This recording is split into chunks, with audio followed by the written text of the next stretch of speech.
Good morning, ladies and gentlemen. This is the High Dragon's Breath Bow Wow, welcoming you back to another Arkan's Alternatives for Helldivers 2. Today we'll be talking about all of the stratagem support weapons. So, all of the quote-unquote blue line weaponry. It's going to be a little bit of a longer one today as we have a lot of different things to go over and hopefully a double upload. So let's start out with the support weapons that are of the quote-unquote traditional style. The first one, and one of the smallest stratagem support weapons, is the GL-21 grenade launcher. It is a high-explosive fragmentation weapon, very effective at closing bug holes. Now, the grenade launcher is a big favorite with bug divers, but I also see it used in a lot of other encounters, and there's a couple of reasons why. On the one hand, it's got some decent ammo economy, quite a few shots for a rather small kind of submachine gun sized weapon, and in addition to that, they do a great deal of damage over a pretty solid amount of area. So they're good at crowd control, they don't have great armor penetration, but it's not useless, and of course with bugs, the concern is not necessarily penetrating all the armor, it's more about doing a lot of damage to their squishy parts like legs and their face, for example. And the other great thing about the GL-21, and the reason I think a lot of people take it, to be honest, is the fact that it fires very quickly. Essentially, it has a small belt of ammunition, and you can tap fire or quick fire the entire magazine in a very, very short amount of time. Now, against heavily armored enemies, this is not a great option, for obvious reasons. It's high explosive. But that tap fire actually kind of gives you the ability, if you're being overwhelmed, to kind of click, click, click, click, click, and throw a bunch of grenades at a single target at a pretty solid clip. And even if the grenade physics in Helldivers 2, some of them are a little bouncy, some of them are a little not bouncy, the grenade launcher is pretty good, honestly. I think that it compares very favorably with both the pistol grenade launcher and with the explosive crossbow. Between them, I do like the grenade launcher as an option just for bug missions, but since it's a support weapon, I don't usually value it that highly, just because I like to bring other support weapons that are more useful against tanks. So the grenade launcher, it's good for certain purposes, especially for clearing out bugs. It's really, really good against bugs. It's kind of useful against the Illuminate. I suppose with the new update, there will be more uses against the Illuminate. And yes, when we do Helldivers 2 enemy analysis, we'll be going over all the new and updated enemies. Do not worry. But yeah, that's the grenade launcher. The next one up is the mid, or the MG43. It is a medium pen, medium efficiency ammunition, and basically a primary weapon in the hands of a secondary weapon slot. Now, as a machine gun, the MG43 is really, really efficient. I often find myself using this weapon quite a bit in scenarios where I don't have access to my own support weapons. So, for example, sometimes you've run out of ammo for whatever recoilless rifle or autocannon that you're using, and you switch to an MG43 that happens to be lying around. Very often, this is a thing that happens on city maps. You'll find medium machine guns just lying around the map near city entrances and near like barracks and things like that. So you can find them on the map, which makes them pretty useful. However, it is really, really restrictive. On the one hand, it has medium armor pens, so it can do a lot of damage to a lot more targets than the light weapons can. However, it does have one negative side, in my opinion, and that biggest negative side to it is really the recoil and rate of fire. Because of the way that rate of fire works in Helldivers 2, and, well, realistically the fact that you want to brace a lot of the machine guns other than the Stalwart, it is just, for me, a little bit too much recoil to use the MG43 as a primary, which basically most of the people who I know who use the MG43, they have it out more often than they have their primary out, because they pretty much use it to clear waves, to get rid of medium enemies, and to burst down more heavily armored enemies. And then they keep a secondary weapon or a secondary stratagem like the EAT that they can use and haul around on their back to get rid of tanks. So it really is almost like a hybrid playstyle where you have a primary that does one thing, a secondary that's anti-tank, stratagems that are anti-tank, and then the MG43 that you use as kind of an off primary. Since it has the armor penetration that a lot of other primaries don't, you can use it to burst down medium armored enemies. So I think it works best against almost every single faction. I think that it shines the absolute most against against the Illuminate. That's not just because it's common on those maps and you can find them and pick them up there, but it's also just because it works well against every single Illuminate infantry enemy, and it has enough recoil, but not too much recoil to shoot at the flying enemies. And it takes down shields and all that very well. So it's really good against the Illuminate, and in my opinion, it's probably one of the better options against them. Now, the next one up is the APW1 Anti-Materiel Rifle. It is an AP4 accurate high damage weapon, but in my opinion, it's a bit of a rough spot. You know, amongst all these relatively good, versatile weapons, the APW1 is really difficult for me to recommend, and the main reason why is its lack of armor penetration. For being an anti-materiel rifle, it still struggles with things like hulks, and it can struggle to a degree with things like chargers. Now, that does mean that you need to be accurate, but it also means that you can't use it at close range whatsoever. A lot of medium and support weapons you can use at both long and short range, or even long and medium range. The APW is really designed for you to get nice, precise, long-range shots, and this is Helldivers 2. You don't really have as much of an opportunity to do that, especially with certain missions and maps. For example, on defensive maps, the anti-materiel rifle could seem like a really solid pick, but if you're alone or you have limited turret access, it's not really good at anything except for knocking out medium armored enemies and weakening or point shooting at heavily armored enemies. So I don't really like it because it relies entirely on your ability to hit very small weak spot shots, especially with the bots. However, I do see that it has a use. The main use case that I would see for the AWP-1 is against the Illuminate, so that you can snipe flyers out of the air. And the secondary reason would be if you use your primary to knock out the shields on a tripod walker, you can use the APW-1 to knock out its legs and break the leg armor. And that is a very useful reason to have this, because it effectively will act as an anti-tank weapon for that faction that has slightly lighter armored tanks and relies more on shielding. So again, it's another one that against the Illuminate, I think it does really well, or at least it has a niche use against every single one of their opponents. But I think that it struggles, especially with the bugs who can limit your range and your ability to view and shoot at them with their gas and the spores and all that. But, you know, also, even with the bots, while it's very useful at distance, it has a harder time dealing with those medium enemies that you see a lot with the bots. Mostly it has a rough time against hulks, unless you're at a very long distance and you basically get a perfect shot into the eyes. So yeah, I know some people who really favor it. Myself personally, again, I don't rely on accuracy because I'm not very good accuracy-wise, so I don't rely on it as much. The next one up is the M105 Stalwart, and it's literally a primary. It is the lightest of the machine guns. It has no armor penetration. It reloads on the move.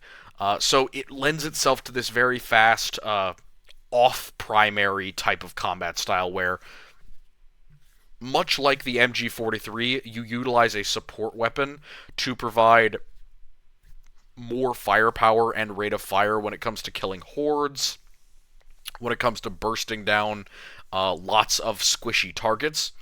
In this way, it is useful against most factions, because every faction has squishy targets. It is least useful against the bots. However, It is absolutely brutal against bugs. It puts out so much fire in such a quick amount of time. You can reload on the move, which means you can kite way more effectively. And even though it has no armor penetration, there are a lot of lighter armored bugs that you can simply overwhelm with sheer rate of fire. For example, a lot of the Predator strain, the flying enemies, it has so much ammunition and so much firepower and rate of fire that it can shred them, and it's just an absolute bug chopper. So of all of these, honestly, apart from the fact that the GL-21 grenade launcher is very good at closing bug holes, I think the Stalwart is the best anti-bug weapon. So, of those, I would say the Stalwart is definitely in first, and then the grenade launcher and the medium machine gun are tied for second against bugs. The next one is probably everyone's best pick for a lot of different factions, and that is the MG206 heavy machine gun. Now, the heavy machine gun is a beast. High recoil, great ammo capacity, and an insane AP4. So the anti-material rifle and the heavy machine gun penetrate very similar amounts of armor. The difference is the heavy machine gun is fully automatic and carries, I don't know, 50 times as much ammunition. Most people that I know that use this, and even when I get the opportunity to use this, you need to tap fire it. Its recoil is so brutal that if you're standing and using it, which is not preferable, you can only fire 3 or 4 shots at a medium range target before you're completely off base.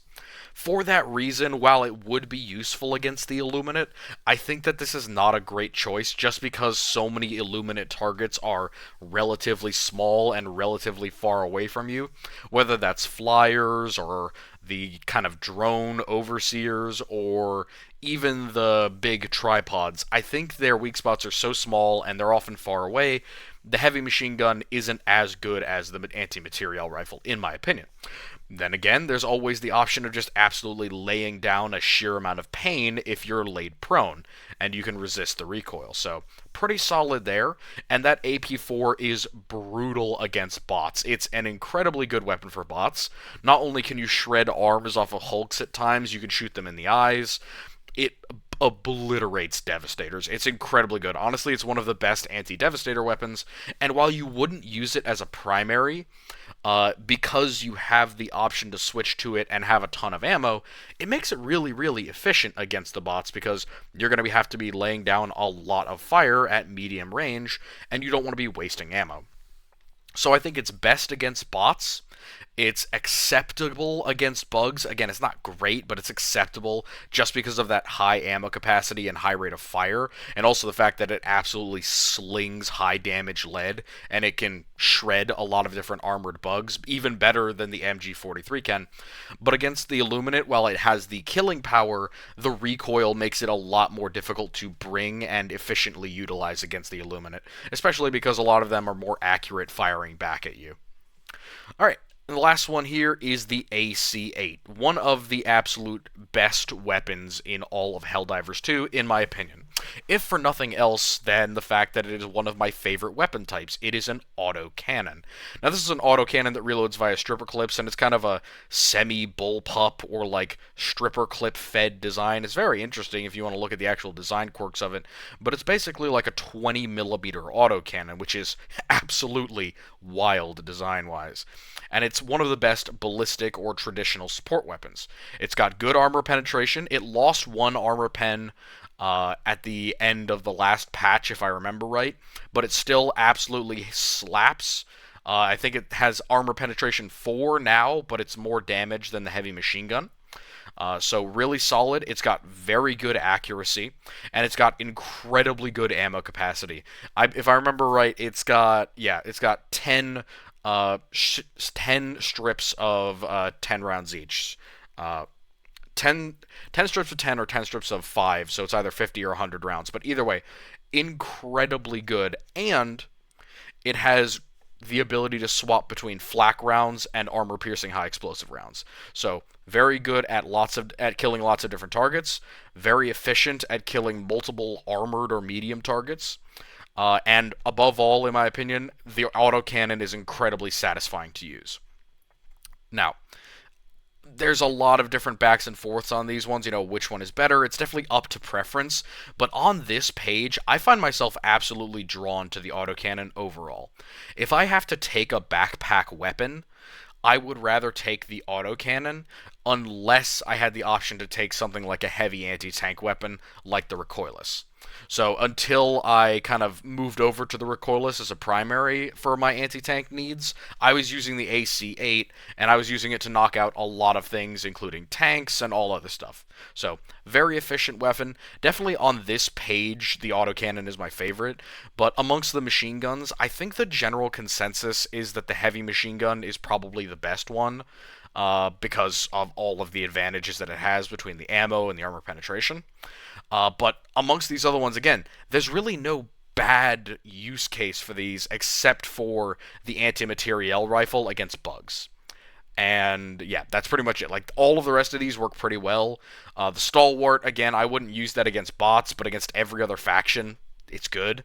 And against bugs, it's absolutely horrifying. So apart from those two deficiencies, all good on the traditional weapon front here. Moving on to the second half of the traditional support weapons, the explosive and missile weapons. The first one is one of the most popular from what I have seen, and it's the EAT-17, the EAT. EAT, it is a disposable law style, so if you know the M7 Law, the American anti-tank rocket launcher, basically. It is a law-style launcher with AP6. Now, you can see it here, it's kind of got a little peep sight. You pull it up, pull the tube out, and basically fire it, and forget it. You drop the tube afterward. It says it comes with 2 rounds. In reality, it just drops you 2 launchers. Now, there's a lot of pros and cons to the EAT. On one hand, you don't really get to keep it around with you all the time. It is a fire-and-forget weapon, which means that once you use it, you lose it. It's hard to keep it around to kill multiple armored enemies in a reasonable time frame. On the other hand, it opens up space for you to bring another support weapon and use that as a regular weapon, and then when you run across something that needs anti-tank, you drop down an EAT. It's a very short drop time. It's like a minute if you have it all the way spec'd out. It's like 70 seconds if it's anything longer than that. But yeah, you can literally cover the battlefield in EAT launchers. And what is better, because they come with 2 rounds, you and a buddy can both have an EAT at the start of the game. Now, this is definitely like a pocket weapon, and it's most effective against those lower health enemies, kind of the mid-range bosses. Against Bile Titans and against tanks, you need to hit them in specific areas or use both of the EATs. But against Chargers, against Hulks, as long as you aim towards center of mass, or in the case of the Charger, as long as you aim towards the head, or the leg, I believe, you're great. It'll be an instant kill, and you can pull these out quickly, fire them off instantly, kill the target, and then drop it back down, grab your other support weapon, and you're all good. So it fits a certain play style that is not mine, but I definitely find it intriguing, and I don't really give anyone any flack for using these. They're definitely great for supporting your team, and they're very efficient as kind of this stopgap AT weapon. The next one up is essentially the EAT's bigger, better, older brother, the GR8 recoilless rifle. It is another AP6 weapon, or you can have the high explosive rounds, which are still AP5 at their direct impact, so the high explosive isn't actually useless against armored targets, but you want to use AP most of the time. It is a very good anti-tank weapon because of how much damage it does. It does a lot of damage to both structures and to enemy tanks. It is fairly accurate over long distances with a very predictable firing arc. Due to updates that have occurred, you can no longer use it to absolutely dominate the battlefield like you used to, because with 7 rounds, you would basically be able to delete entire enemy like structure farms, especially in the bot maps. You'd be able to delete them with just 1 recoilless rifle. And the call-in time wasn't really that bad for it either. It was only like 5-ish minutes. So in the time that you used all 7 shots, you were probably only a minute or so away from a new recoilless. It does require reloading, but considering its ammo economy is pretty good overall, I didn't have any issue with it. The main thing about the recoilless rifle is its pure efficiency. It is such a quick weapon to essentially pull out, instantly kill a medium tank that's running at you, whether it's a bot tank, one of their classic tanks like the anti-aircraft tank or the big tank. You might have to aim for the turret on the big tank, but otherwise it still knocks them out in a single hit. It insta-kills hulks with almost no failure rate. It's so good at knocking out hulks. And against bugs, as long as you're relatively accurate, you can insta-kill chargers, and you can insta-kill or severely wound Bile Titans with this. I really love the recoilless rifle. Again, once I stopped using the autocannon, the recoilless was just my immediate backup. It is a backpack weapon, so you are sacrificing having a backpack slot, but in exchange for that, you get one of the most consistent and, foolproof anti-tank weapons in the game. I'm sure that there will be people who disagree with me, but this is absolutely one of my favorite weapons because it works against so many different targets. The only thing that it kind of struggles with is the Illuminate, and that's mostly because of the shielding and the small target area that you have to hit. The next one up is one that I don't use a lot, and I don't really see people use a lot, but I think with all the new flying and big enemies that have come into the game, as per the new patch, the RL-77 Airburst Rocket Launcher is going to get a lot more play, in my opinion. It has AP3, so medium penetration, either cluster bombs or airburst. The cluster bombs are brutal. When I say cluster bombs or airburst, basically if you aim up in the air, it will detonate at a certain distance and shower down cluster bombs. Or you can fire it directly at an area, and then it will explode into cluster bombs. This covers huge areas, especially if you shoot it above the target. However, this has the downside of slightly less ammo than the recoilless, and it is pretty much useless against heavily armored enemies. It's really best for bug maps, I have noticed, and also for the Illuminate, but mostly bugs in the Illuminate. Against the bots, this is a really big sacrifice to not be able to take out tanks. Like, it struggles with hulks, and killing tanks with it is basically impossible unless you're directly behind them. So it's best used against the bugs and against the Illuminate, especially with the new Illuminate stuff that's coming out, the flesh monsters and all that stuff. I feel like the Airburst Rocket Launcher is going to see a lot more play, and myself personally, I will absolutely be picking it up just so that I can mess around with it, because it seems like a fun weapon. It's got kind of this RPG 7 style head, but it's got cluster munitions in it, which is wild war crimes. Very fun. The next one is the MLS-4X Commando. The Commando is basically an M202 Flash, except it's got 4 rounds of disposable AP6 rockets. So it is an anti-tank version of the M202 Flash. This is basically an improved version of the Law, or improved version of the EAT. The EAT gives you 2 shots per stratagem. Great. That's not going to kill a lot of things. Factory Striders, big tanks, multiple enemies, all that kind of stuff. The Commando gives you 4 shots. Not that each shot is the equivalent of an EAT, but any 2 shots together are more damage than the EAT is capable of. So it comes into this kind of odd position where, well, if I shoot at a Hulk with the EAT, it's likely to insta-kill it, but if I shoot at a Hulk with the Commando, it's not likely to kill it in 1 shot, I gotta use a second shot. So it's almost like a tiny little difference between the EAT and the Commando, and what the Commando lacks in, speed of deployment and being able to share with your buddies, it makes up for by the fact that it is much more accurate at long range, and it has a kind of a laser designator or guider, so you can aim at a specific target, tap off all 4 rounds, and then move the missiles to strike the target. That's most useful with Factory Striders, I have noticed. If you line up a couple of commandos, like if you drop one down and then you pick it up and then drop down another a few minutes later, knowing when Striders are going to come through, 1, 2, 3, 4, 5, 6, 7, 8 commando rockets accurately fired, which it will be accurate because they're laser guided, is very, very effective at knocking out Striders. So, great option there. It is AP6, which a lot of them are.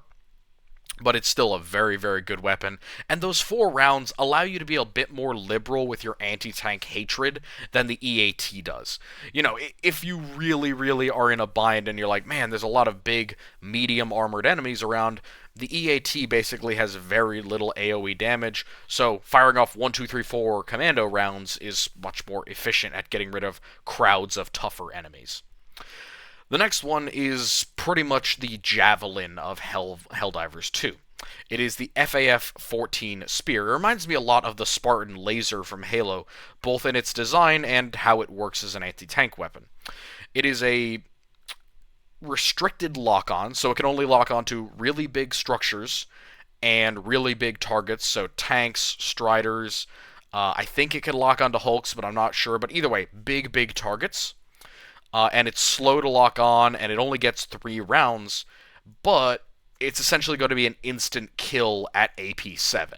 It's a ton of damage. There's basically no armor in the game that will outright mitigate or resist it. And since it hits top down, it often hits the weakest part of the enemy armor. And it's got an incredibly long lock distance at like 300 meters. So you use the FAF spear essentially like you would use the javelin. You know a large enemy armored target or structure is going to be off in the distance. You kneel down with the FAF spear, you lock, you fire, and the enemy target dies before it even realized that it was under threat. Now, I don't see a ton of use of these, especially because people prefer the kind of sit-in anti-tank emplacement. But honestly, again, considering the new updates that we've gotten for the Illuminate, all those structure changes for the bots, I may start using the FAF Spear more often because it's more of a guaranteed kill on a lot of those targets. And the other thing is, if you're using the Spear as your primary anti-tank tool and anti-structure tool, you should bring along an EAT so that you can deal with those lighter enemies that the law will, or that the spear will struggle against more.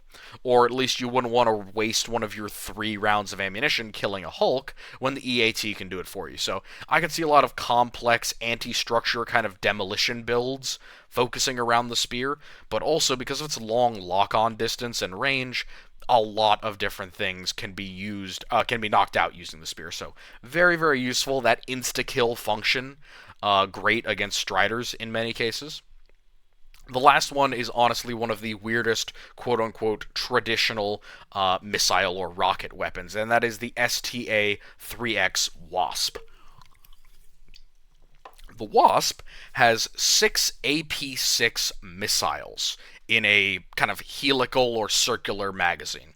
It's got a rotating lock-on system designed to destroy both medium enemies and tanks of various types. Now, this one is a little bit odd. It's almost designed like a weapon that I remember from Killing Floor, in all honesty. It locks onto a target pretty quickly. And then you can fire out as many of these little mini homing rockets as you want. They do have a distance that they won't arm, like the spear, but that distance is a lot shorter, or a lot closer than the spear, so it can be used against more enemies, and since it has better ammo efficiency than the spear, you can use it against enemies like Hulks with reasonable consistency that you will be able to kill them and then kill other enemies further on. So it can lock onto more targets, it can lock onto all different types of targets. The big difference is that the Wasp is a little bit less damage than the spear, and if I remember right, its range is a little bit worse. Plus, because of the fact that it has multiple rockets that go up in different directions, it can have a hard time with terrain. Often I've been aiming or firing at a target, and they'll run behind a rock, and the missiles will either blow up around it or get damaged by it. So the Commando and the Spear both don't have those issues, because one, you can move the missiles with the Commando, and the Spear fires straight up and then goes straight down. The Wasp, I didn't like it as much because it was essentially as heavy as the Spear, but it had more problems actually locking on to targets.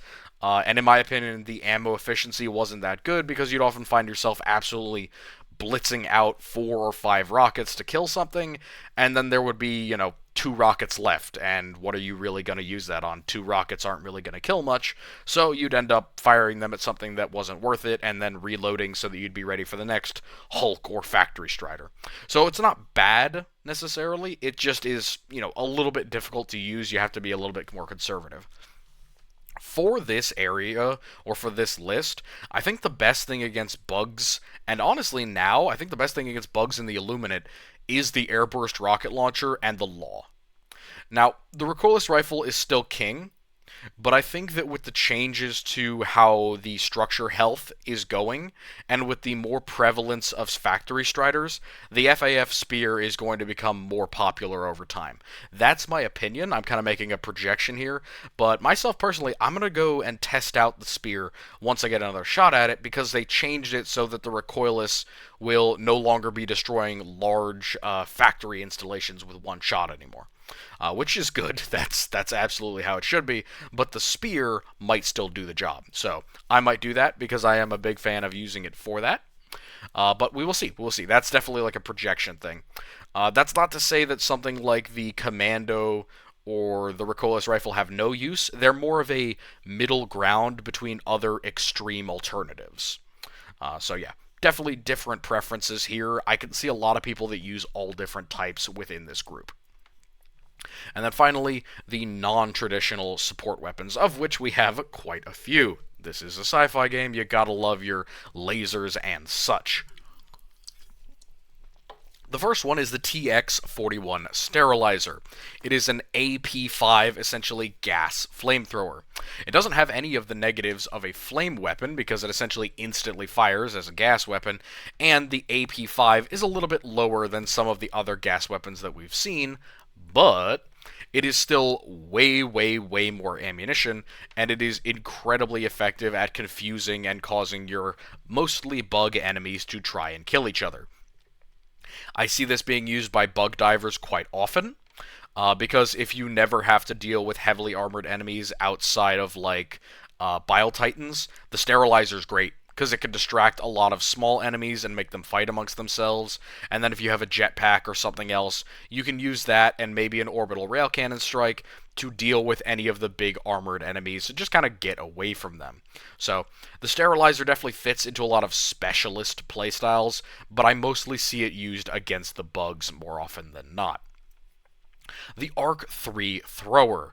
It is the AP7, and it's the same damage as the primary weapon. So, the Arc 3 is a really odd gun. It's really low damage, and I mean really low damage. It's only 250 overall, which means that as opposed to almost every single other kind of support weapon, it's doing more primary weapon damage. And while it's AP7, that AP is more based on, the stun effect. And in my opinion, it has the same issue as all of the other electricity weapons in Helldivers, which is, once you charge it up, in my opinion, it should instantly fire and not require you to let go of the key in order for it to shoot. That's my biggest gripe with it. Outside of that, it has infinite ammunition and can affect a lot of different heavily armored enemies. So, to each their own. I definitely don't see a lot of people using this often. The only time that I do see it is with people who are fighting against the bugs, and occasionally I see it against the Illuminate, but it's mostly the bugs because its chain attack can destroy a lot of enemies, and it has great stun potential for kiting, so very useful in that way. But again, I would not use it mostly because of that issue with it charging up all the way, and then you have to let go of the trigger in order to actually fire it. So that's my biggest gripe. The next one is the LAS-98 Laser Cannon. It is a big beam. However, even with infinite ammo, again, it's a support weapon with infinite ammo, so that should be good, right? And it's a big beam, so you can kind of laze lighter enemies and focus down heavier ones. The big pain with the laser cannon is AP4. That hurts. AP4 hurts a lot, because even as a beam weapon, it can overheat. And also, with AP4, that means you need to focus pretty heavily onto armored enemies to actually do any damage with it. This makes it, in my opinion, way, way worse than it could be. Again, you can use it as a primary weapon, and it definitely works as kind of a cheap bullet hose, and it works against a lot of medium enemies. I'm definitely not knocking it. It is good against lots of different factions. In my opinion, it works best against every single thing that doesn't have, decent armor, so it does really badly against tanks, and then basically nothing else. You don't really want to use it against infantry just because of how long it takes to kind of charge, beam, and then how short the overheat time is, but you can. and it has infinite ammo, so it's actually pretty good at doing that job. But that downside of AP4 is solved by the next weapon on our list, which is the LAS-99 Quasar Cannon. I love the Quasar Cannon. Until I discovered how fun kind of the ballistic weapons like the recoilless were, I used the Quasar Cannon all the time, because the idea of having an AP6 charge up infinite ammo weapon with incredible accuracy was right up my alley. It was so effective at all different types of enemies. It is super good at taking down Bile Titans.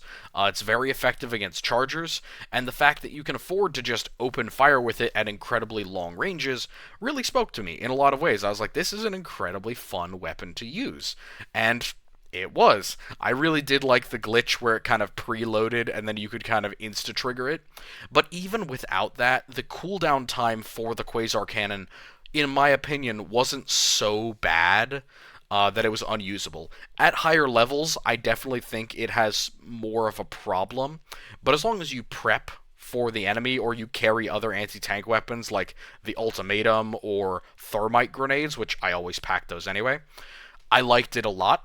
The reason that I don't use it anymore is because certain other weapons, like the recoilless, became way better against bots, and so I would use them. Again, there have been a lot of shakeups recently. I'm going to have to go down all my lists of old choices and preferences and adjust them once my computer is back up and online. And of course, having an AP6 weapon with infinite ammo would put it ahead of, in my opinion, most of the disposable AP6 weapons that we looked at in the previous slide. However, it has absolutely zero anti-infantry usefulness, and I've tried to use it as like an infinite ammo challenge run where you only use the Quasar. It's rough. The explosive radius of it is not great, but it exists, and it can be used against infantry to devastating effects. It just, it needs cooldown. The next one is the Flam 40 Flamethrower. We've already talked about all the disadvantages that fire has. It needs to charge up, it has relatively low ammunition, you will light yourself on fire at least once. This one takes a little bit longer to reload, but it has more ammo than most other weapons, or most other fire weapons.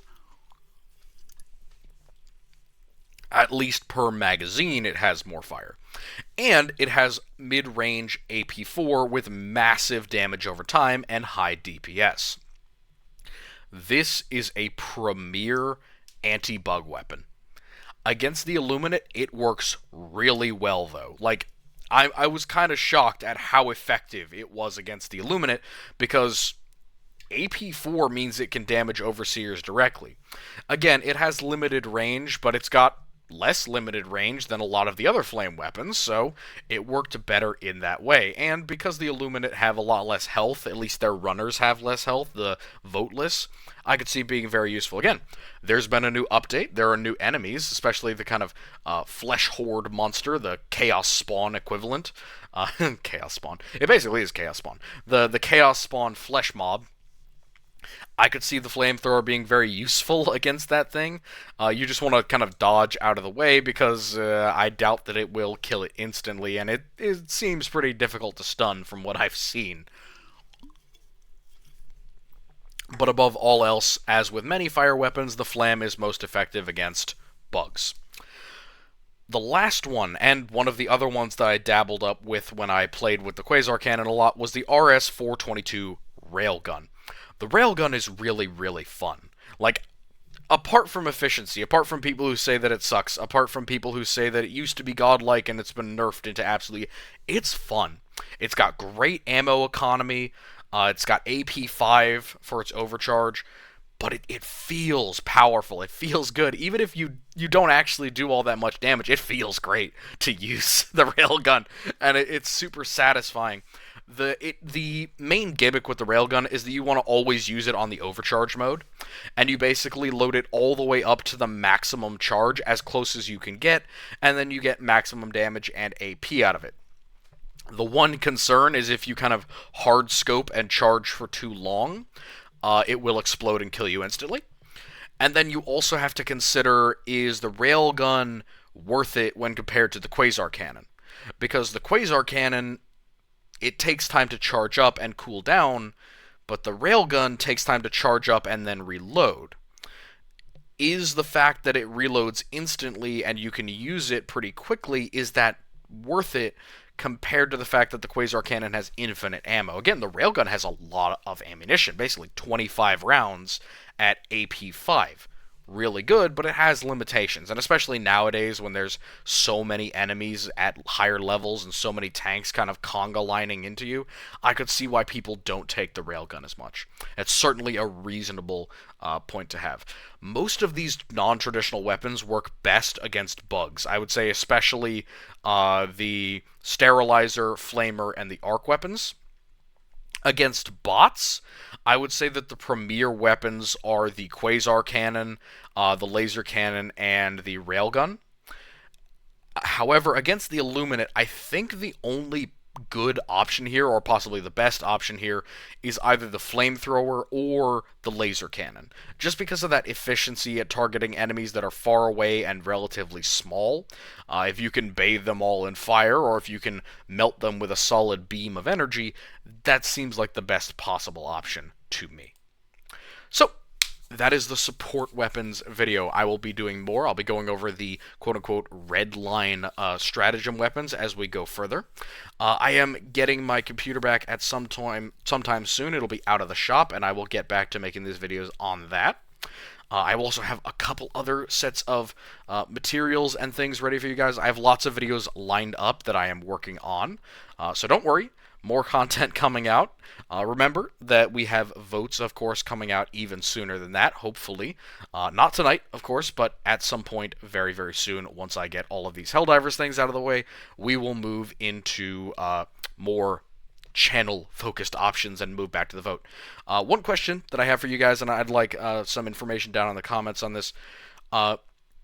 Is there any want or preference to do like some Let's Play content? Because I would really love to play some Helldivers and record it with you guys, or even record with some of you guys playing alongside me if you're willing, and record it and post it up on the channel. I don't see a reason why we can't do that. It's a fun game, and with my better processor on the new PC or my better GPU, I will be able to download better and more fast loading content for you guys. So that is an idea I'd just like to float with you guys. So let me know in the comments, and I wish you all a lovely good night.